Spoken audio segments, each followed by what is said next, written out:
The KrAZ-6443, or as we know it, the Tiga 6436. At first glance, might seem like just another standard 6x6 fifth wheel truck, but there's more to this beast than meets the eye, is what I would say if I could find any information on the 6443.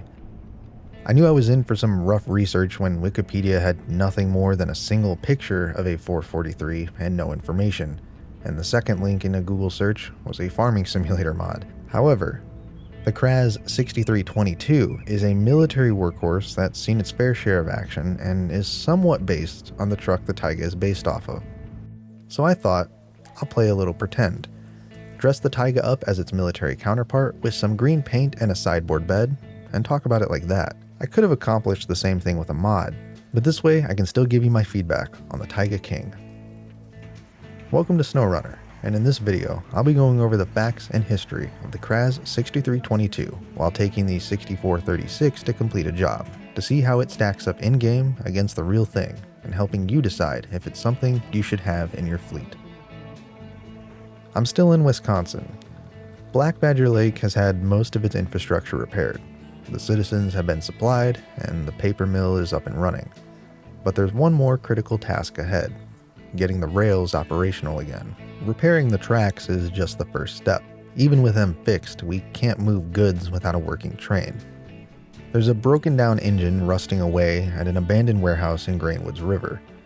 If the mechanics can bring it back to life, it could start hauling timber from here to Black Badger Lake, keeping the paper mill in business. But here's the catch. It would be a whole lot easier to work on that engine if it wasn't hidden deep in the woods. And that's where I come in. My mission today is to venture into the woods and haul that engine back to the service hub with my Tiga 6436. After making a video on the Tiga 6455, I got curious about its younger brother, so I thought, why not put it to the test in a real challenge? Let's see how the 6436 handles this monster of a towing operation. Setting off from the garage in Greenwoods River, I'm going to take the trails running along the tracks to get to the abandoned train. The KrAZ-6342, a stalwart of military and civilian operations, has been rolling off the production lines of the KrAZ automotive plant in Ukraine since 1994.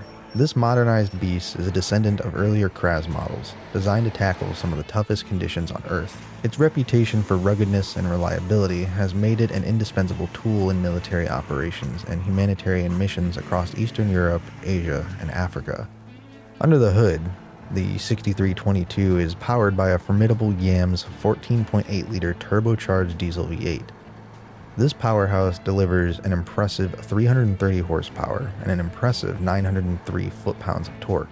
Coupled with a 5-speed gearbox, it propels this heavy truck to a top speed of 75 miles an hour. In Snowrunner, the Tiga is one of the fastest trucks in the game. It's so quick that I start to lose frames when I throw it into high gear during recording. But speed isn't the only thing the 6322 has going for it. This truck tips the scales at a hefty 27,000 pounds and can haul an additional 22,000 pounds of cargo.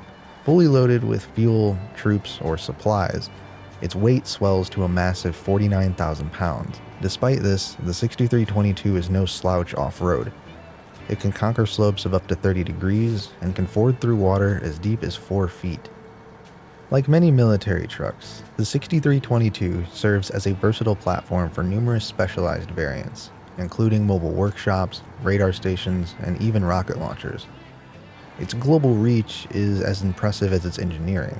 Although it hails from Ukraine, it's found a home in the armed forces of Egypt, India, Iraq, Syria, Georgia, and many other nations. It's especially prized in regions with challenging terrain, where its off-road prowess truly shines. I've made it to the abandoned train, and now it's time to get down to business. As I line up the Tiga to hook up, I notice something right away. It isn't quite wide enough to straddle the tracks properly. Not ideal, but that's not gonna make me go get a different truck. I'm here to put one of Snowrunner's best to the test, after all.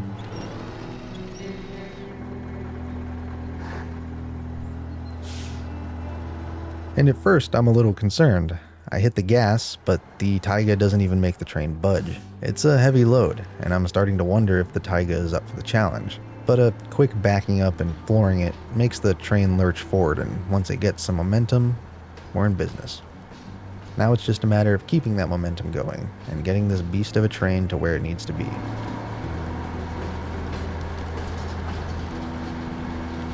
Researching obscure European or Asian trucks can sometimes feel like a treasure hunt with very few clues as a Westerner. Every now and then I hit a wall and there's little to no information available, at least none that's easily accessible in English or without venturing into the depths of long abandoned sketchy websites. I was genuinely surprised by the lack of information on the truck that Tiga and Snowrunner is actually based off of, the civilian fifth wheel variant, the 6443. Given that it's a relatively newer model, I expected the research to be easier. After all, I've had no trouble digging up details on multiple trucks from the 1960s. So what's the deal with the 6443? Perhaps it simply wasn't that popular, or maybe only a limited number of them were made. It could even be that it was overshadowed by its competition in the 6x6 truck market. After all, there were plenty of contenders in the region, like the Ural 4320, which had been rolling off production lines since 1977, with the same V8 diesel as the KrAZ minus the turbo. KrAZ also had the same model in production since 1981, and then there was the Tatra T815. The only concrete information I could find on the 6443 came from a few sales brochures on eBay. These brochures are cool collector's items, but they don't offer much beyond basic technical specs. And like I said, the top research results were dominated by Farming Simulator and Euro Truck Simulator mods. The Wikipedia page was a single lonely picture with no additional details, and YouTube's top result was a remote-controlled toy version of a 6443 that someone was building themselves. I did stumble upon a video of someone casually walking around a real 6443, but it wasn't exactly a goldmine of information. Then it hit me. I'd been researching the wrong way. I switched the spelling of KrAZ to Russian and finally struck gold on the Russian Wikipedia page for the 6443. Here I uncovered a couple new details. The 6443 has an 8-speed gearbox, but only has a top speed of 45 miles an hour. Otherwise, it's mechanically identical to its military counterpart. The page also mentioned relatively low export numbers, with just 272 units sent to Egypt's armed forces between 1997 and 2013. While I found a few more promising leads by searching in Russian, I'm not exactly eager to click on .ru links without a VPN. While the Tiga is still trudging along, let's take some time to explore its interior and model. The interior isn't anything special. There's not much you can't see from the first-person view, and there isn't anything to translate either. All the buttons on the dash are high resolution, so they're nice and clear, which can't be said about a lot of vanilla trucks. I think it's interesting that the key is on the bottom of the steering column, and those back seats have very little legroom. I've always thought the giant hole in the middle of the stock bumper was weird. The two smaller holes on the side make me think maybe this is a mount for like a plow or perhaps a tow bar. But as it is, it just gives you a really good look at the engine's oil pan. And much to my disappointment, there is no engine modeled under the hood. The oil pan is just a part of the body, and as much as you can see. Otherwise, there isn't much to go over with the Tiga. It's a pretty standard truck.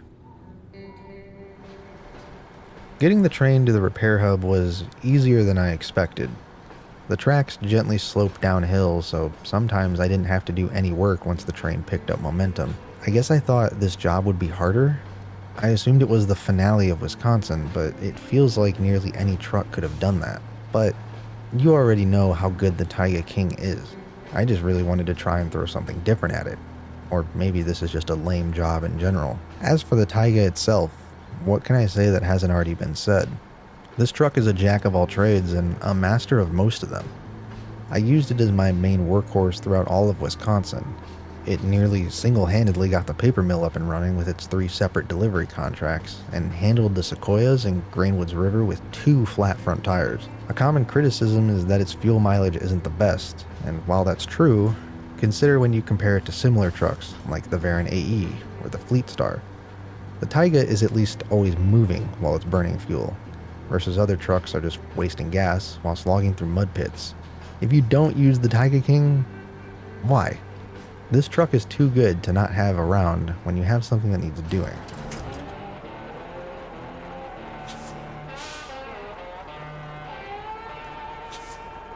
Thank you guys for watching, and I hope you enjoyed taking a deeper look at the Tayga 6436 and learning what we could about the 6443 and the 6322. If you have any information on these trucks you'd like to add, or any insight into why researching the 6443 was so difficult, please share. I'll be doing a comment response and acknowledging all the corrections I've gotten in my next video, because I have quite a few of them. But yeah, sorry this episode was kind of information light. That's bound to happen sometimes, I guess, but it doesn't make me happy when it does. Till next time, thanks again for watching.